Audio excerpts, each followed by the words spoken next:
A Giants podcast for Giants fans by Giants fans. It's Shaun Morash. Down the sideline, into the end zone. Touchdown, Giants! From the offseason to the wins and the losses, it's time to take one Giant step with your host, Shaun Morash. Welcome into One Giant Step, a Week 18 edition of One Giant Step. The Giants and the Eagles at MetLife Stadium to close out the year.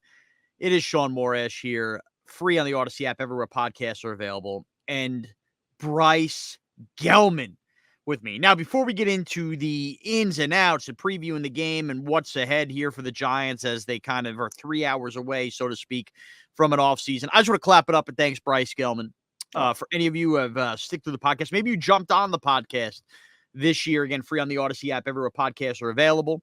We did not have Paul Dottino with me all season long. It took us a little while to kind of hit our stride. I did a lot of these recaps by myself. But going into the games, Bryce, basically from the midway point of the season on, has been a perfect fit. Bryce, welcome in. Thank you for a good half a season. And I feel like we've trucked along here in the second year of the Brian Daboll era. Well, thank you, Shaun. And I'd like to extend my my deepest gratitude and appreciation for every single person who said no to you, allowing me to come on this show. But Dottino, we could go through the entire list. As our producer James could attest, it wasn't really no to me. It might have been no to the company, but neither here nor there. Here you are, Bryce, and we are I'm a company guy. You're a company man. Guy, so. A company man. There you go. All right. So Giants, Eagles, second time in 3 weeks. And like we alluded to ahead of the Christmas Day showdown, I hate this because it feels like, in a weird way, Bryce, tell me if I'm wrong. As much as Christmas Day was like interesting, it was a fun game, came down to the end. I almost feel like I'm walking away from 2024. Well, not 20, now it's 2024. The 2023 NFL season robbed of Giants Eagles. Like, it's a rivalry I like, even though we constantly lose as Giant fans to the Philadelphia Eagles. It's a blood war, it's a bloodbath. But this nonsense of playing 2 of the final 3 games, once the Giants lost to the Saints, essentially the Giants season was over before we got a taste of Giants-Eagles. We never got a Giant-Eagle game with Daniel Jones this year. And, hopefully I get Giant games with whoever the next quarterback is, Giant-Eagle games. But I hope this is not the scenario next year. Again, the Giants lose to the Eagles constantly. So if we can separate that for a second, it is still, in theory, a rivalry that I look forward to as a New Yorker, 2 hours away from Philadelphia. And here we are, and it's just like, ho-hum, Giants-Eagles in a meaningless final game of the season. I think this sucks. It really sucks that Giants-Eagles was 2 of the final 3 weeks this year. Whose idea was that? After the smacking that the Eagles gave the Giants in the playoffs last year, to make us all wait 16 weeks. That's 4 months from the start of the season to see Giants Eagles, and then a meaningless final game, which I think anyone could have predicted that. I mean, especially with the Eagles potentially being in contention. I mean, if they didn't blow that last game against the Cardinals, they'd have the division. They would have sat everyone. So that was probably the most predictable thing out of all this. But why the 2 games in the last 3 weeks? Doesn't make sense. So I don't like 2 out of 3 weeks at any point in the season, especially the end of the season, to semi-defend the NFL. The NFL thought the Giants were going to take the next step and be good this year. Many people thought they would be, at worst, a 9-win team, something like that. Again, even though Vegas had them pegged for 7 wins. I understand Christmas Day, standalone, Giants, Eagles. If you think it's going to be meaningful in December, which, of course, we found out it wasn't, I get that. You can't turn it back 2 weeks later and go with the last week of the season again. It's a joke. However, I have good news. I am a scheduling nerd. It's one of the weirdest things. People, you either care about the schedule when it comes out or don't care. I always have been like, I'm already like trying to figure out what games are going to be when on Wild Card Weekend, that kind of fun stuff. I believe that the Giants and Eagles will not close out the year for the 3rd straight year next year. And the reason I say that is I am assuming the NFL is going to think the Giants won't be very good, and maybe they surprise us as the team does every year. You got to think Washington won't be very good. If the NFL has learned its lesson, the last week of the year next year in the NFC East needs to be Philly versus Dallas, because you assume those 2 teams, by the way, if they were playing this week, it's for the division. My intel tells me Giants, Commanders, Cowboys, Eagles to close the year next year, but watch me be wrong. You never know. Okay. Well, With that. let's hope Yeah. not only for that, but an extremely cupcake schedule next year. Yeah. Because if they Oh, by the assume the way, Giants are going to be bad, we might have a cakewalk to a- to a wild card spot in the playoffs like let's last hope year. the Giants are the Texans with C.J. Stroud, where they have a new quarterback, a rookie quarterback. They surprise, they play well, and here they are in the last week playing for something. By the way, I It's a signed big for that ask. right now. It's a Right. big ask, Shaun. Oh, they got the coach, and they have better players, than probably the Texans had. They said, we're a playoff team. I'm signing for that right now. With that, the interesting storylines around this game. Let's start it with Saquon Barkley.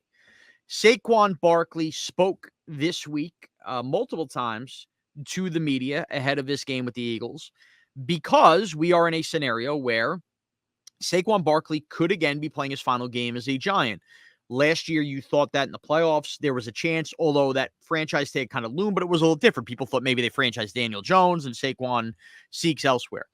Saquon this week went out of his way to say, while he has had the dream of finishing his career with the Giants, he can no longer, proclaim that. And by the way, as he should proclaim, because if you learned anything from how cutthroat last year's negotiations were, of course. Saquon Barkley, it's almost amazing to think about, doesn't miss a single practice in training camp this year, and we all thought we were steamrolling there. He gets hurt in week 2. Typical Saquon. Gets banged up for a few weeks, comes back, was a workhorse at time. It's been the same cycle of Saquon Barkley. I've gone back and forth on this. If the Giants don't bring back Saquon Barkley, I personally am fine with it because maybe it forces the organization to understand you can't just rely on a running back, but instead a running game, which I hope that they go through that. However, softy Shaun here, Bryce, has changed his tune on something. I'm okay if Saquon comes back on a semi-long-term deal, as long as they're not paying him $16 million a year in Christian McCaffrey money. And now, Bryce, you might say, well, Shaun, he's going to hit the free agency market. He's going to look for that kind of money. Reading the tea leaves, reading Saquon a little bit, and also just understanding the market, I think the Giants may not franchise him. I think they may say, Saquon, go out, go test that open market.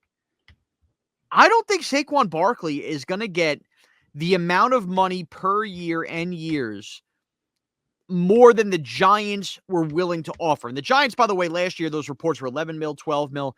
I think in this realm, that's probably where Saquon goes. Remember, Tony Pollard going to be a free agent again for the Cowboys.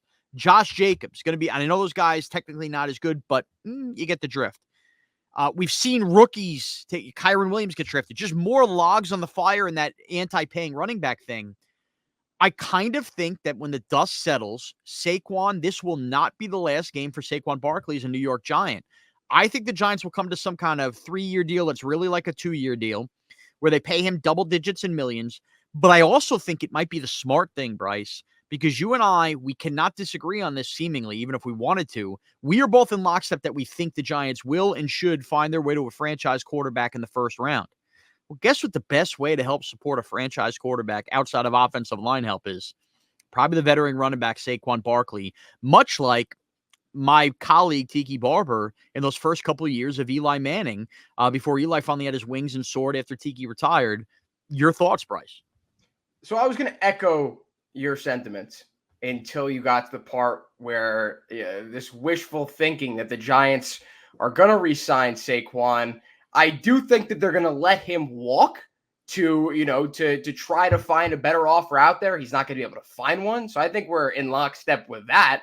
Do I think that he is going to come back to the Giants after all of that?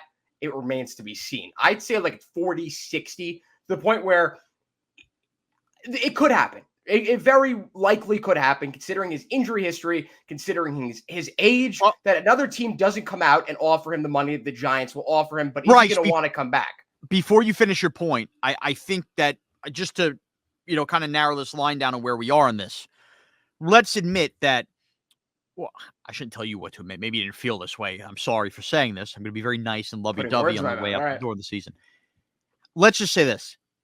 A year ago, when they slapped the franchise tag and it seemed very hostile, did we think that we would get to a point week 18 where it was even in the realm of possibility the Giants would give Saquon a long-term deal? I would have thought that was crazy. So the fact that we're even having this conversation shows you how different the world has changed here.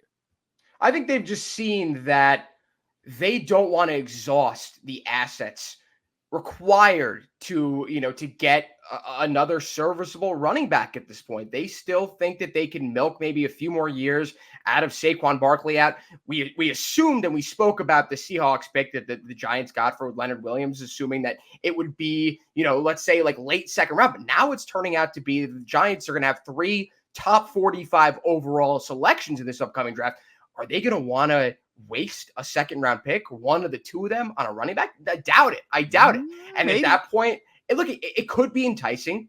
That justifies it more. That's way better than wasting the second overall pick on a running back. It could be enticing. It could be enticing for the Giants. But I do think going forward that if there is a possibility they can get Saquon Barkley back after letting him go out and seek other better offers potentially to come back and to bring him back down to earth. It's not personal, Saquon. It's business. It's not your fault. It's not the Giants' fault they're not willing to offer you the money that you believe that you are deserved. It's not how it works in the NFL these days, especially for an extremely injury-prone running back who is nearing the mid to late 20s in your career. I mean, he is at his late 20s at this point. So this is not an ideal situation for him. This is not an ideal situation for any of the running backs that you mentioned, Josh Jacobs, Tony Pollard. It's not going to happen for any of these guys. They're going to think, okay, my team is screwing me. They're going to franchise tag me. They're, whatever, blah, blah, blah. And they're going to go out and maybe the idiotic team like the Panthers throws $12, $13 million at someone. But I don't see the majority of the franchises in the NFL offering these guys money because at the end of the day, as good as they could be, they are not the be-all, end-all in the NFL. There's a reason why their value is so low. It's because they're all expendable. Yep. Sans Christian McCaffrey. That's the one guy, maybe. I mean, you could look at Carolina, by the way, the team you gave the example of threw the money at, then threw more money at Miles Sanders, and still ended up with Chuba Hubbard as the starting running back. Exactly. You can't predict any of this. You can't. And no matter how much you feel slighted by the team that drafted you, the team that offered you money, it's not personal, Saquon. So I think that he's realized that over this year. I think that that's why you see the change in attitude from not only the front office, but Saquon as well, that he knows that there really isn't that much of a market outside of New York for him. The fact that he missed even more games because of his high ankle sprain, that put a hamper on this value. That he assumed that he would say, "How?" I think it's damper, not hamper. Damper. I was in the middle of. I don't think you'd put a laundry hamper on the value. I was in the middle of like 3 different words right there, so I decided to go like the mix of the two. All right, whatever. It could I'm getting hamper called out by something, Shaun but Morash. Okay. It could hamper something, but it would not put a hamper on his value. Okay, I was close. Let's say, all right. I never said that. And I'm echoing Mike Friend says it. I'm echoing Mike Friend. I never said that. You just strike that from the record. No, but seriously, this is a tough situation for all of these NFL running backs. And I was of the belief that the Giants would probably be in a better position if they went out and drafted a guy. I don't think that it's worth it to devote any one of these, top 3 picks that they'll have to a running back. If they want to, let's say they want to take a shot at a 3rd, 4th round guy, fine. By all means do it, because I don't want Matt Breida as the backup running back anymore. So they need a backup running back. And if you want it to be your guy potentially going forward, a Tony Pollard, who you don't draft that high, who turns out to be the successor to Zeke Elliott, then by all means go and do it and find your next successor for Saquon Barkley. And I wonder how much of Saquon's presence hampered this, but it just, right, Nick Chubb goes down, Jerome Ford takes off. We talked about Kyron Williams on the Rams. And those are just 2 examples. Teams are constantly finding running backs late. It's just amazing that the Giants took Eric Gray, and it felt like that was going to be kind of that. And he got hurt this year. He was awful at a punt return position. I mean, he's been involved semi-more last week. I'm not ready to throw out his Giant career. But, I mean, the Giants just feel so weird sometimes at evaluating some of these positions, running back being one of them, including offensive line. Okay, so Giant fans heading into MetLife Stadium Sunday. Bottom line is this. Could it be Saquon's last game as a Giant? Of course it could be. I don't think that's as certain as maybe it would have felt like preseason by the time the year ends. Another Giant future on the coaching side, Wink Martindale. There was that report from Jay Glazer a few weeks ago about there potentially being a rift. In doing some digging myself, which has been out there, other people have done the same kind of digging.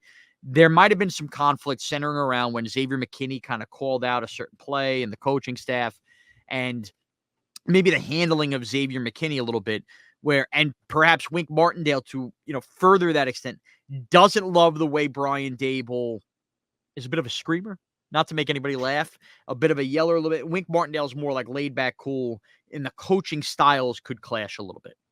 Wink Martindale met the media on Thursday and was asked about this. And now the audio really stinks. If you've heard it, it's been all over online because it's like a really windy day outside the Meadowlands service. But essentially, Wink Martindale said, at the end of the early season, he's going to clear up. But he did utter the words, I don't see why I wouldn't be back. Now, that could be taken one of two ways.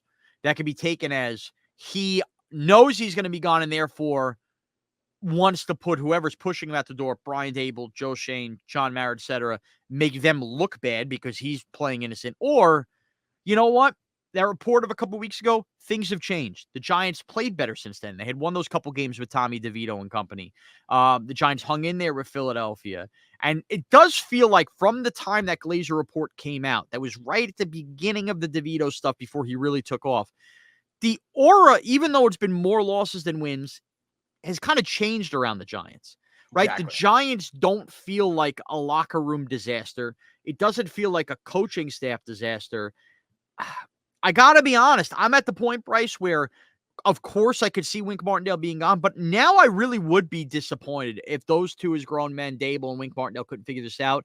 When you consider, Flott, Deonte Banks, to a lesser extent, Kayvon, because he should work for anybody. But the Giants the last 2 years, the pieces they've used defensively in the draft, free agency, signing a guy like Bobby Okereke, a middle linebacker, the development of Micah McFadden, all these things, it's supposed to go hand in hand with the style of defense that Wink Martindale wants to play.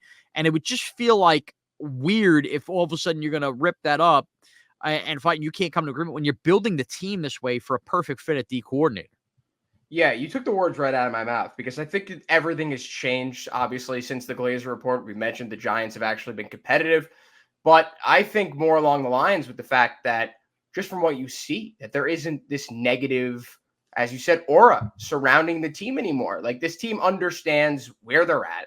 They understood that they got the short end of the stick early on in the year. They lost some games they shouldn't have lost, but now they are at a spot where they're competing against much better teams. I mean, you obviously don't mention the Saints game, but when the Giants have wanted to compete and when they've actually played their own game, they have been a competitive football team. So losses aside, Mason Crosby duck-hooked kicks aside, this team is competing.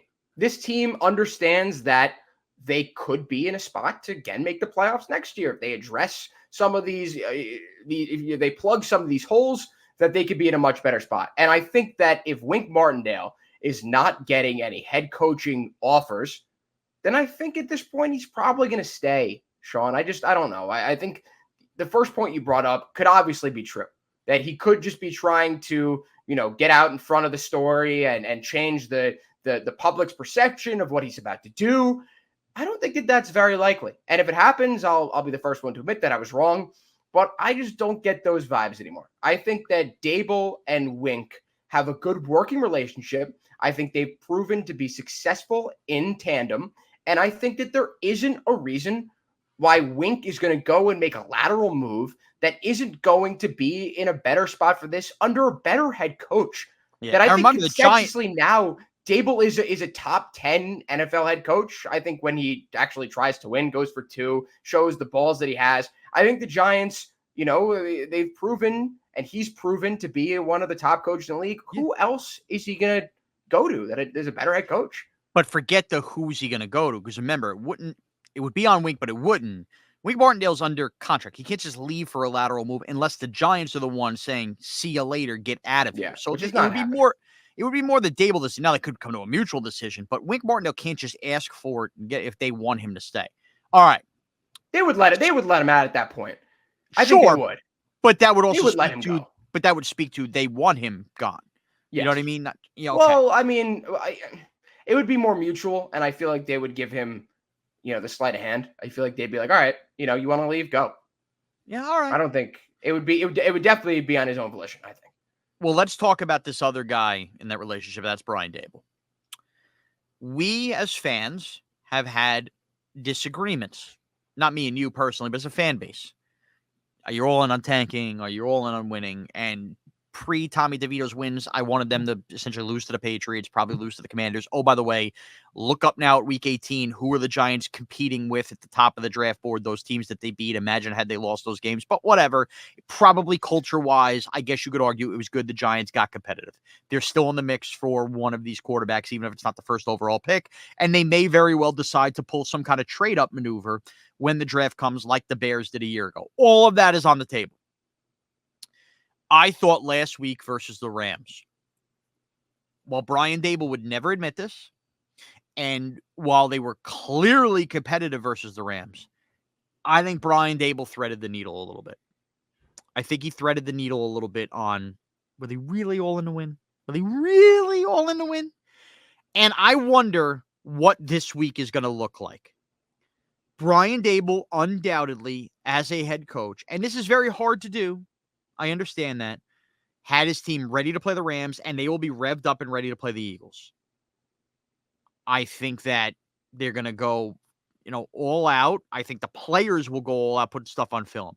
But when it comes to certain decisions, I think Brian Daboll is going to be fascinating in this game on, does he do stuff kind of like, the season's over, whatever happens, happens? I think he might. And making decisions, whereas if they go good, you know what, we had some fun. If they go bad, well, that's okay too, because you know what, it's all right if we lose this game. I thought last week, the 2-point conversion, which Tyrod Taylor was a disaster. I mean, the fact that he could not convert that pass, that decision. And then late, not for nothing, the play calls that set up a field goal that I think everybody and their mother who watched Mason Crosby kick at his end of his Packer career knew he was not going to make a field goal in MetLife Stadium of over 55 yards. The play call set up to make sure that field goal was of long distance. Boy, I know Kafka is the one calling plays. Boy, it was really eerie. It was almost like, hey, look, if he boots this long field goal, we won the game, but I am not going to make this a chip shot. I am sorry. Call me a conspiracy theorist. That's what the end of last week felt like. And I am curious in this Eagle game. The Eagles are going to have to play hard. Going to be interesting if Dallas is blowing out the Commanders, if the Eagles start pulling starters in the fourth quarter, knowing it won't matter. What Brian Daboll does in a chess match back. That scenario's on the table. Is the full starters going to be out there in the fourth quarter of a game if they look up at the scoreboard and the Commanders are losing 35-7 and suddenly Nick Sirianni says, you know what, I got to pull Jalen Hurts, I got to pull A.J. Brown, we're calling off the dogs. Is Brian Daboll going to coach that fourth quarter to win, or is he going to start pulling back some of the guys? I got to be honest, Bryce. I think he will call off some dogs late if the Eagles choose to do that, and I think there might be some decisions that, if you know kind of deal. I don't know, Shaun. I really don't know what to expect in this situation because I do have to agree with you. In this last game against the Rams, there were a bunch of questionable decisions where I was like, you know what? Hey, if it works, it works. If it doesn't, whatever. Right. Especially at the end of that first half, going for it on 4th and 2 from your own 40, whatever yard line. I think what Daboll has done, though, is whatever has happened, he has given his players the hope that he is trying to win, but people who watch the Giants 1,000 times like you, the beat reporters, they could see that there is a whole other side to this, that Brian Daboll isn't doing everything he wants to do to have them win. And here's the thing that I will say that kind of frustrates me at this point is, what did we see Brian Daboll do at the start of the year? Kicking field goals on 4th and 1 from their, from the opposing 23-yard. And he was playing so conservative, and all of a sudden now he's Dan Campbell. Where was that the entire year? Yeah. Where was that from week 1 on? Where was that week 1 in 2022 against the Titans at the end of the game, going for 2 instead of sucking up and kicking the extra point? Where has that been? And all of a sudden it's here now. And it's actually helped the Giants play a little bit better and has given this team a little bit more hope. But it's an interesting question that you pose at the end of this upcoming Eagles game, because I do think that they should. Will they though? I don't know, because that's going to be a clear throwing of the towel. The game will dictate that. Is my point. If the Giants cook out and they go up 3 then it is what it is. He can't really help that. Be very interesting. But that thought, leave that in mind, is going to lead us to our fantasy versus reality segment to close out this podcast. Okay. And light bulb off. Well, how does that thought lead us into fantasy versus reality? The same bit we do at the end of every One Giant Step preview weekend. Our final fantasy versus reality of the year. I will tell you how, Bryce. Allow me to start this off, if you will. Okay. Go ahead. My fantasy play. Remember, if you play in an accurate fantasy football league, your fantasy football season is over. You should not be competing in week 18 if you are. Good luck signing some backup turd quarterback to help you get through the week. But with that, whatever sports book you like to play with, player props, right? That is the new wave of fantasy football. You could bet on any player prop you want. Boy, do I have the player prop for you. And it ties into whether Brian Daboll is going to coach or not. Folks, on top of Saquon Barkley, there's another New York Giant who assuredly is playing his final game as a Giant. He spoke to the media as well. It's Sterling Shepard, as Bryce whispers into the microphone. Sterling Shepard, who's gotten his token snaps throughout the year, dropped a major pass last week, got really frustrated. Clearly, he's had a frustrating year and has vocalized, not necessarily happy with his role, but look, he was on the roster this year. He may end up a coach on this team if his career's over. If not, maybe he signed somewhere else. There are a couple things to note with Sterling Shepard. You don't know this. Maybe you do. If you don't, I'm going to tell you.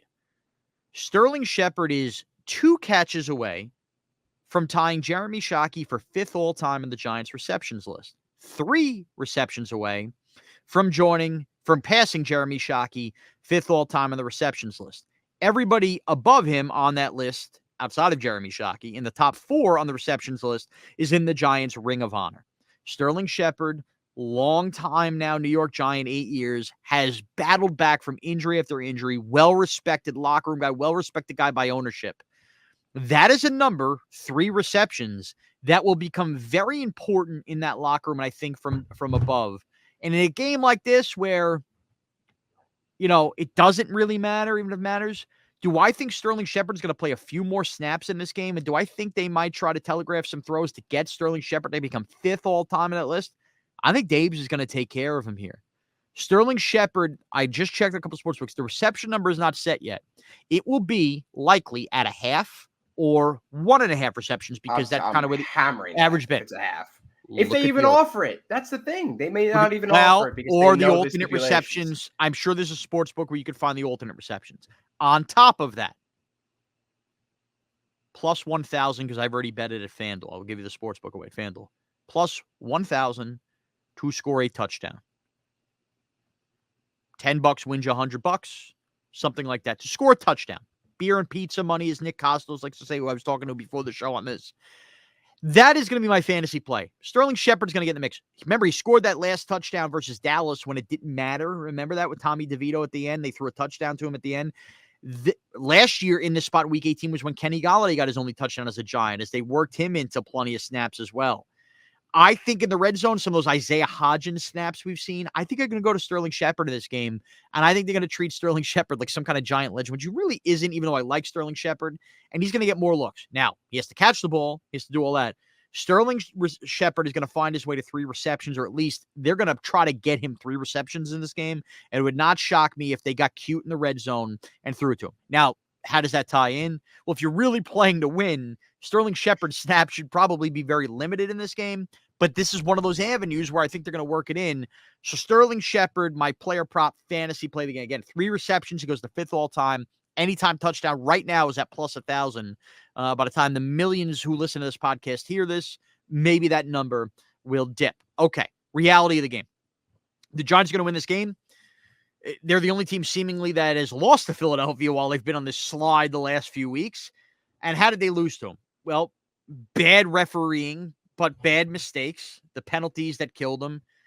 It's mistake-free football. Get Jalen Hurts frustrated and get up early. I know that these third quarters have haunted the Eagles. Arizona, Seattle, those are the games where the Eagles have crumbled out of the half.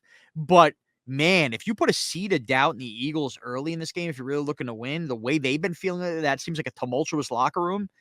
Giants somehow find their way to a 7-10 point lead, just mistake-free football early. I think the reality is the Eagles can crumble this game themselves. They seem very fragile at this point. So it could be more about just making the Eagles overthink things. And I think that if you're looking for a giant win on the way out the door, if you're not all in on the tank, to me, that's the reality of finding a way to win. What do I think will happen? I think it's going to be very similar to Christmas Day. I think the Giants are going to play a closer game. If you would have asked me a month ago and told me the Eagles have a chance to play for the division if the Cowboys lose, I would tell you, the Giants go get crushed by 3 touchdowns. I don't feel that way anymore.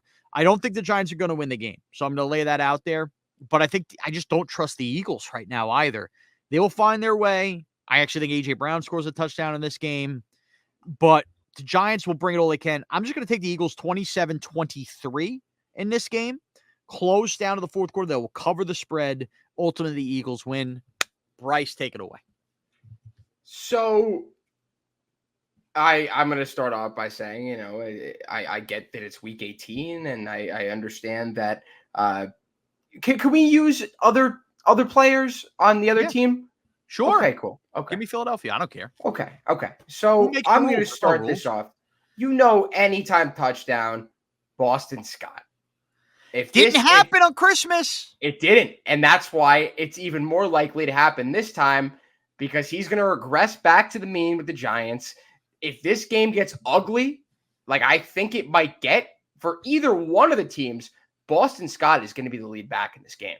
There's no doubt about it. They're not going to try. God forbid that Swift gets hurt, Gainwell gets hurt. Even Gainwell, he's been a big part in this terrible offense the past few weeks.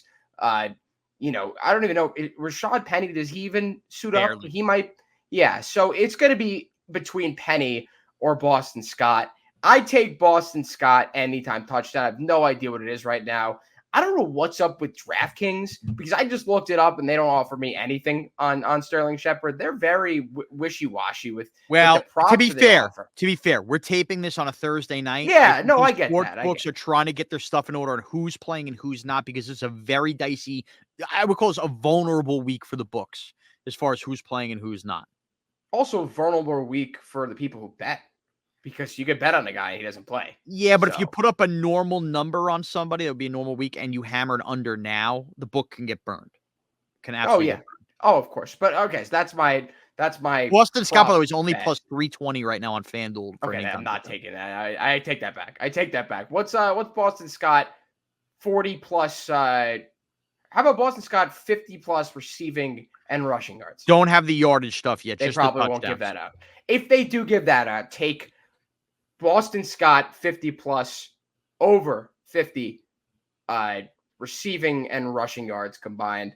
I think that should hit. I don't understand. I mean, the same thing was in the Christmas game where Boston Scott was like plus 250 or something like that, where he barely plays. Makes no sense. I bet this, I think last year, it was the last game, Giants Eagles. I put Boston Scott in a parlay. His odds were, what they are right now. He was plus 300, 350. They didn't have Swift at the time. But I took that a hit. But I would take the same. And maybe if those odds change on the anytime touchdown, I'd take that as well, or part of a parlay. But that's my pick. I think the reality of this game, I've seen this script play out way too many times, Shaun, in New York sports. The Giants are going to win this game. They're going to screw themselves out of a top 4 pick. I've seen it happen way too many times, Shaun. Think back to 2015 where the Knicks, I understand, different sport, different team. Yeah. It's the same thing in New York. It always happens. 2015, the Knicks win 3 out of the last 4 games. They fall to 2 in the draft lottery. Number 1's the Timberwolves. They get the first pick. They get Karl-Anthony Towns. I worked out. The Giants got Kristaps Porzingis, but this is not the same situation because there is no draft lottery. And if the Giants lose this game, I don't know the exact statistic, and I don't have it in front of me, but I believe the Giants will fall out of the top 5 into the 7-8 range, 6-7. It all depends on all the weird strength of schedule stuff and who wins, there's a lot to be decided on Sunday. So reasonably, they'll fall into the 5 to 7 or 8 range, maybe even back to 9. The Giants are going to win this game. I don't know why. I've got a terrible feeling about it. It's going to happen, and we're all going to be miserable about it because the Giants will miss out on a generational quarterback prospect, or they'll have to pony up a lot more than they would have if they would lose this game, if they do, in fact, win it, if they want to trade up for a quarterback. I think the Giants win this game. I think 34-31. I think it's a high-scoring game no matter what happens. I think that the Giants keep this close. I think at the end, they can't help themselves but to put this game away. They win the game, and we are all going to be sitting here for the next 5-6 years thinking, why did the Giants win this game? Because that's how it works in New York, Shaun. I just have a terrible feeling about it. I hope they lose this game. I really do. But if they do win this game, I don't want to be on the wrong side of it. I'm calling right now the Giants are going to win the game. Boy, what a way to end the preview pods this season. Bryce Gelman disappointed in a Giant win. Imagine telling us at the beginning of the year the Giants could beat the Eagles in Week 18. We'd all be, oh my God. And it feels like the worst thing in the world. Well, Bryce, where can everybody get you on Twitter here, bud? At Bryce Gelman. It's in it's my name right there, at Bryce Gelman. Well, for the audio people, you Oh, jerk. wait, I hope that this isn't the end. I mean, No, we'll be doing some no, off-season stuff. Matter of fact, I think we need you. And for the record, folks, I don't think it makes much sense for me to pump out a one giant step on Monday following the final game, only because Monday is Black Monday. We mentioned Wink Martindale, Mike Kafka. Let's just let some dust settle, and I think Tuesday's the better day to see if anything pops on Monday. Post, who's really going to care about the breakdown of the actual ins and outs of the game? It's going to be more about setting up the offseason. Maybe we do this together, Bryce, on Tuesday. Well, now that I'm thinking about Tuesday, I have Nick's sweet tickets. We'll figure this out. We will be back early this week. All right, early next week. You can follow me at Shaun Morash. Thanks to our producer, James, as well. Thank you to all the listeners every Friday, Saturday, whenever you were listening to this podcast on the preview pods. Thank you, everybody, for taking one giant step with us. Thanks for watching this video. If you've enjoyed this video, please don't forget to give it a thumbs up and subscribe to our channel for more content like this. If you want to see more of our videos, be sure to check out our playlist and let us know what you think in the comments below. Also, don't forget to follow us on social media to stay up to date on our latest updates. Links are all in the description. Thanks again for watching, and we'll see you in the next video. One giant step.